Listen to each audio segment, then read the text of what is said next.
এত মানুষ, এত কমিউনিটি যদি অন্য ধর্মে ধর্মান্তরিত হয়ে যায় বা অন্য ধর্মের যদি কোড দিয়ে দিই, আমরা ধর্মান্তরিত হচ্ছি না, নিজ ধর্মের যদি কোড পেয়ে যায় তারা হয়তো সংখ্যালঘু হবে, এই ভয়ে হয়তো আমাদের এসটিটাও আটকে রেখেছে।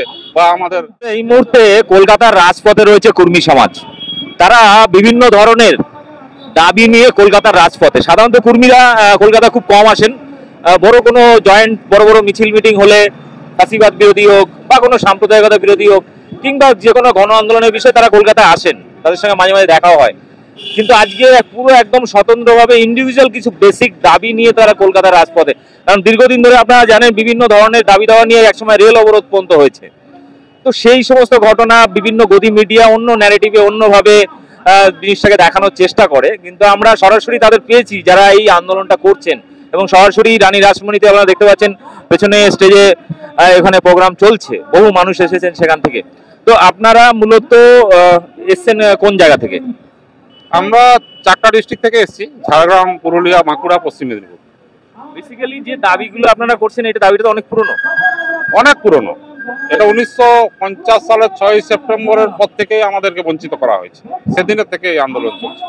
কিন্তু এই বিষয়টা নিয়ে তো আপনারা এখনো পর্যন্ত রাজ্যের ওই আপনার সিআরআই আছে বা অন্য ডিপার্টমেন্টগুলো আছে বা কেন্দ্র সরকারকে বিভিন্নভাবে জানানোর চেষ্টা করেছেন, তো আপনারা কতদূর মানে এগিয়েছে এটা?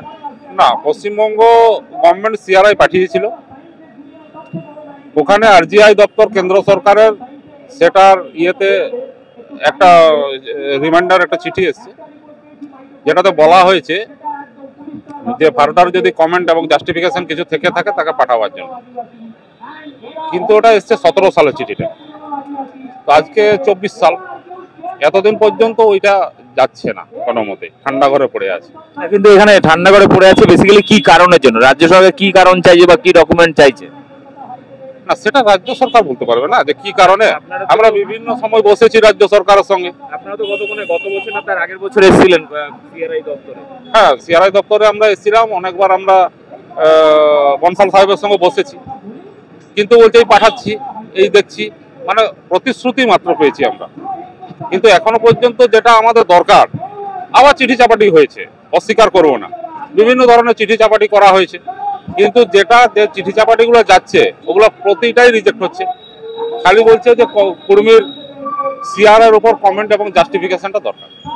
তো আমরা সেটা বারবার দাবি করছি, এখনো দাবি করছি যে পশ্চিমবঙ্গ গভর্নমেন্টের কাছে একটু বাকি আছে। যে বলছি না পশ্চিমবঙ্গ গভর্নমেন্ট কর্মীর জন্য কিছু করেনি, অনেক কিছুই করেছে, 90% কাজ হয়ে গেছে, 10% বাকি আছে। আমাদের সিআর এর উপর কমেন্ট এবং জাস্টিফিকেশন যদি পাঠিয়ে দেয় তাহলে পশ্চিমবঙ্গ গভর্নমেন্টের সঙ্গে আমাদের কোনো ধরনের জোট ঝামেলা নেই। এটা তো গেল এখানে, কিন্তু মেইন আরেকটা যেটা, এটা তো এসসি এসটির ব্যাপার।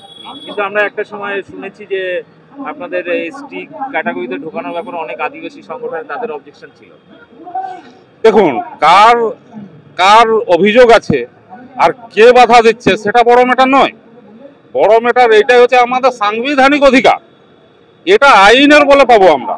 এটা কে বাধা দিল না দিল, কে বঞ্চিত হচ্ছে, কে খুশি হচ্ছে, এটা বিষয় নয়। সেটা সরকার যদি সেটা ভাবে তাহলে ভুল করছে। এটা আমাদের আইনি ভাবে পাবো এবং সাংবিধানিক অধিকার, এটা এটা আমাদের পাওনা।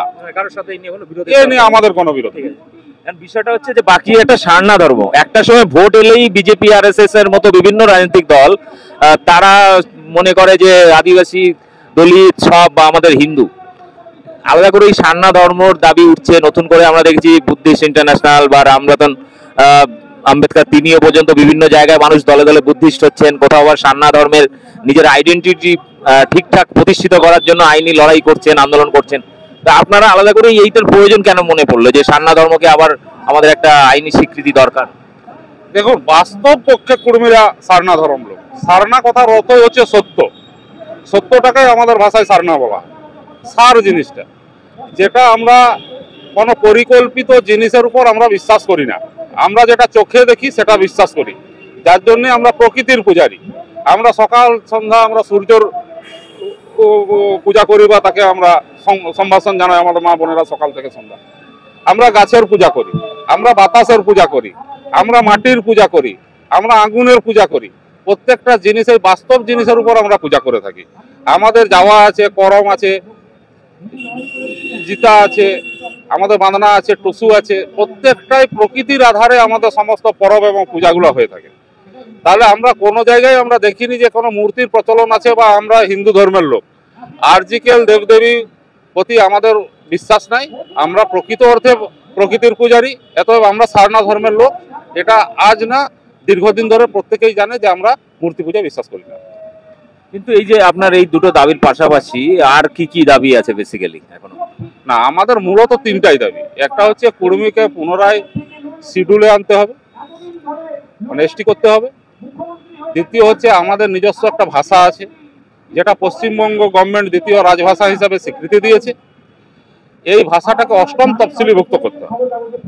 তৃতীয় হচ্ছে যেটা যে সারনা ধর্মের কোড দিতে হবে। খালি কুর্মী একাই সারনা ধর্ম মানে না, আমাদের যে সমস্ত হিতমিতান গোষ্ঠী আছে, আমাদের সঙ্গে যারা থাকে, একসঙ্গে আমরা বসবাস করি, আমরা নিজেদের মতো করে থাকি, কামার, কুমার, তেলি, আপনার ধোবা, নাপিত, যারাই আমরা একসঙ্গে, ডোম, হাড়ি, যারাই আছে, প্রত্যেকেই আমরা সারনা ধর্মের উপর বিশ্বাসী। আমরা প্রত্যেকেই গরম থানে পূজা করি, আমরা গাছতলায় পূজা করি, এবং একটা বৃহৎ সংখ্যার মানুষ সারনা ধর্মে বিশ্বাসী ভারতবর্ষে। যার জন্যে আমরা সারনা ধর্মের কোড চাইছি।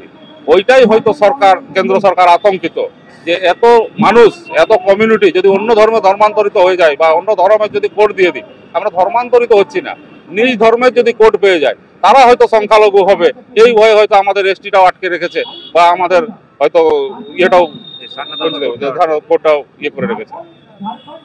বিষয়টা হচ্ছে, সমস্যাটা এখানেই, মানুষ যখন সচেতন হয় তখন সমস্যাটা বেড়ে যায় শাসকের বা রাষ্ট্রের। তো অবস্থাটা আমাদের আদিবাসী, কুর্মী বা বিভিন্ন পিছিয়ে পড়া সমাজের মানুষ, তারা যখনই সচেতন হয়েছে, আন্দোলন করেছে, তাদের উপর অত্যাচার চলেছে, বিভিন্ন সময় মাওবাদী ট্যাগ লাগানো হয়েছে, নকশালবন্দি ট্যাগ লাগানো হয়েছে, কিন্তু আজ তাদের মধ্যে থেকে অনেক শিক্ষিত হয়েছে, অনেক বেশি জানতে পারছে, নিজের কমিউনিটির ইতিহাস, চেপে রাখা ইতিহাসগুলো তারা জানতে পারছে, ফলে তারা সেই দাবিটা আবার পুনঃপ্রতিষ্ঠিত করছে। কিন্তু রাষ্ট্র চায় না যে তারা নিজেদের আইডেন্টিটিটাকে আবার প্রকৃত আইডেন্টিটিটাকে তুলে ধরুক। যাই হোক, আপনাদের দাবি, এই দাবিটা, আন্দোলনটা চলছে মানে মোটামুটি এরপরে কোথায় চলবে, মানে এরপরে কি দিল্লি যাওয়ার প্ল্যান আছে? যদি আমাদের রাজ্য সরকার শেয়ারের উপর কমেন্ট এবং জাস্টিফিকেশন পাঠিয়ে দেয়, তো পরবর্তী কর্মসূচি আমাদের দিল্লি, এটা আমাদের ঘোষিত কর্মসূচি, আমরা ঘোষণা করেছি। আমরা দিল্লিতে গিয়ে ধর্ণা দেবো, যতক্ষণ না হচ্ছে আমরা বসেই থাকবো পার্লামেন্টের করে, সে মার খাবো, মরে যাবো, যা হবে। আজকে তো দিল্লিতে কৃষকদের অভিযান চলছে, মানে অলরেডি রাস্তায় সিমেন্টের, স্টিলের, রাস্তায় ব্রেক পোতা থেকে শুরু করে সব মানে এখন চলছে রীতিমতো। মানে আপনাদের যদি এরকম করে কি করবে? একদম, আমরাও কৃষকদের মতো লড়াইটাও কর্মী লড়বে দিল্লির বুকে। রাজ্য সরকারের কাজটা হয়ে যাক, যেটা চাইছে ডেলি, সেটা হয়ে গেল। খালি ওই শেয়ারের উপর কমেন্ট, সিআরআই চলে গেছে, সিআরের উপর কমেন্ট এবং জাস্টিফিকেশন যদি কিছু থেকে থাকে, যদি না থাকে সেটাও বলে দিক যে আর কিছু নাই, যেটা পাঠিয়েছি যথেষ্ট। কর্মীদের ক্যাবিনেট করে পাঠিয়ে দিয়েছি, কর্মীরা আদিবাসী, কর্মীদের যা কিছু দেওয়া আছে যথেষ্ট দেওয়া আছে, এই চিঠিটাই করে দিন। ধন্যবাদ আপনাকে, একদম একদম, জোহার।